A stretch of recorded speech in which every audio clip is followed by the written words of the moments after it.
안녕하세요. 전희정 변호사입니다.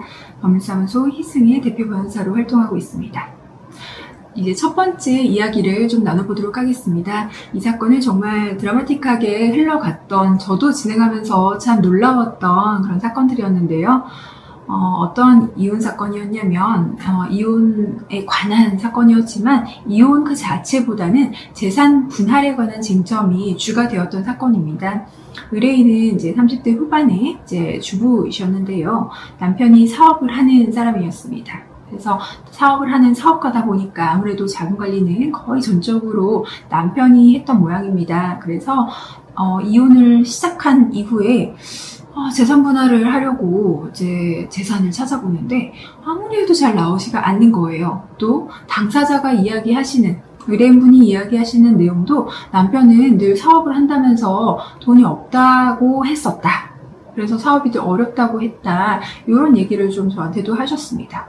소송 중에 이제 재산 목록을 이제 각자가 제출을 하게 됩니다. 그런 경우에 재산 목록을 각자 제출해서 내용을 살펴보는데 아무래도 뭔가 이상한 느낌이 들었습니다. 정말 가진 게 없었습니다. 통장 잔고에도 10만원, 100만원 단위로만 몇 개 있고, 또 본인 명의의 부동산도 없고, 자동차도 리스, 즉 할부로 가지고 있기 때문에 사실상의 존재 가치, 재산적 가치가 인정되기는 어려운 그런 상황이었습니다.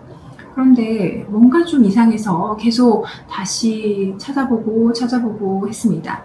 왜냐하면 남편분이 사업을 한다면서 하고 다니는 씀씀이나 행태는 전혀 그런 정도의 재산, 간신히 몇백만 원 정도, 합계 몇백만 원 정도의 재산으로는 유지할 수가 없는 그런 생활 수준이었거든요. 남편이 부인에게 주는 생활비도 상당한 금액이었고요. 또 명품 시계나 골프용품 같은 것들도 고가 물품들인데 상당히 자주 구매하거나 교체하는, 또는 또 선물도 하는 그런 모습을 봤습니다. 그래서 저는 즉시 재산 조사 신청을 했습니다. 이게 사실은 이번 사건에서는 핵심 포인트였었는데요. 재산 조사를 하게 되자 이제 은닉해 두었던 재산들이 하나둘씩 튀어나오기 시작했습니다. 하나는 차명 부동산이었습니다. 부동산을 구매하는 그런 자금 흐름을 찾게 되었는데 알고 보니 직계 가족이었던 형의 명의로 있었던 아파트가 있었습니다. 실제로는 남편의 돈으로 구매한 것이고 관리도 사실은 남편이 직접 하고 있었다고 합니다. 전세금이 직접 들어왔다든지 하는 것들이 있었어요. 그리고 또 두 번째로는 똑똑하게 이분이 해외 계좌를 가지고 계셨습니다. 싱가포르 또는 중국 관련해서는 아무래도 이런 해외 계좌를 만들기가 사업을 하다 보니까 우연히 만들었었고, 그 이후로는 본인 자산을 그쪽에다가 숨겨놔야 되겠다라는 생각을 했었던 건지, 또는 진짜로 사업상 필요가 있었던 건지 저는 알 수가 없지만, 이혼을 고려하고 또 소송 중에 확인된 자산만으로는 재산 내역에서 굉장히 많은 금액이 은행에 예치가 되어 있었습니다. 그리고 또 세 번째로는 회사 명의의 자산이 있었습니다. 사업체를 가지고 있는 분이기 때문에 아무래도 그 사업체의 소유 내역이 개인 자산 조회만으로는 확인이 되지 않는 경우가 많습니다. 그래서 해당 회사 명의의 재산이 있는지를 제가 추적을 해보았는데 해당 회사 명의의 별도로 제공되고 있는 부동산과 또 회원권이 있었습니다. 회원권은 사실 부인도 알지 못하고 있었던 내역이어가지고 찾았을 때 좀 기뻤는데요. 요즘은 회원권 워낙 비싸게 거래가 되기도 하고, 또 경기가 좋을 때는 비싸고 경기가 나빠질 때는 좀 감가가 되는 경우도 있습니다만, 대략적으로는 이제 경기도 서울권의 회원권은 상당한 가격이기 때문에 재산 분할에 있어서는 아주 중요한 재산이 될 수도 있는 것입니다.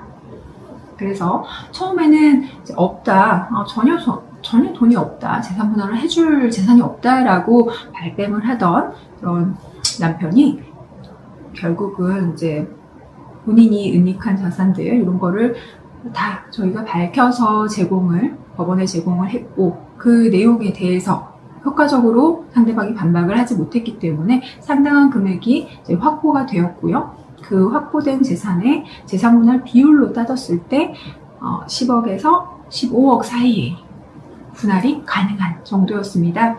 그래서 법원에서는 사실 이런 재산 은닉 행위에 대해서는 상당히 엄격하게 판단을 하는 편입니다. 그래서 결과적으로 의뢰인은 12억가량의 재산 분할을 받을 수 있었습니다. 이런 사건에서 기억하셔야 될 포인트를 이제 마무리하면서 3가지 알려드리겠습니다. 이혼 사건이든 이제 민사 사건이든 마찬가지입니다. 재산을 분할해줘야 되는 또는 돈을 줘야 되는 상대방은 무조건 주지 않으려고 노력을 합니다. 당연하겠죠? 그렇기 때문에 돈을 받아낼 사람은, 그리고 돈을 달라고 하는 당사자는 상당히 주의 깊게 재산을 분석해야 됩니다. 특히 은행 거래 내역 같은 거는 잘 신중하게 그 거래 내역을 확인을 해야 되고요. 또 의심스러운 내용이 있다면 그 부분은 반드시 짚고 넘어가거나, 또는 제가 했었던 것처럼 재산 조사 명령을 받아서 집행을 해볼 수도 있습니다. 차명 재산이 은닉됐다, 차명 재산으로 재산 은닉을 했다 라고 의심이 될 때에는 자금 추적을 통해서 실제 소유자를 입증해보는 것도 좋은 방법입니다. 재산의 명의신탁 관련해서는 법적으로는 부부관계인 이외에는 명의신탁이 무효입니다. 그래서 이런 자금 추적을 통해서 실제 소유자를 입증해내서 해당 재산이 은닉 자산이라고 확인을 받거나, 또는 별다른 이유 없이 거액을 건네줘서 부동산을 취득하는 그런 경우에는 모두 해당 자산 대금만큼 또는 그 부동산 자체를 은닉 자산으로 확인받을 수도 있습니다. 또 3번째로 해외 자산이나 회사 명의의 자산도 재산 분할의 대상이 될 수 있습니다.